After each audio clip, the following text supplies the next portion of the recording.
Sinorpresa ni Barbie Forteza ang kanyang 11-year-old na fan na nakikipaglaban ngayon sa sakit na leukemia.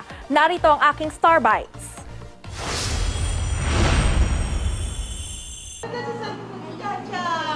Naging emosyonal ang 11-year-old na si Chacha nang makaharap niya ang idolong si Barbie Forteza. Tinutukan ni Chacha ang mga pinagbidahan teledrama ni Barbie, gaya ng The Half-Sisters at Meant to Be. Hirap man sa sakit niyang leukemia, nananatiling positibo sa buhay at magiliw si Chacha. Masaya po.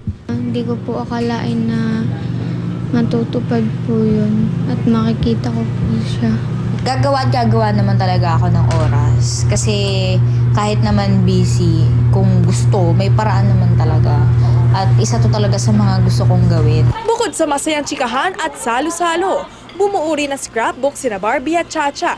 Niregaluhan din na aktres ang bata ng school supplies, book at paborito niyang Hello Kitty. Sobrang bilib ako sa'yo at hindi ko alam kung papaano ka nagiging ganyang kagiliw, ganyang ka-strong.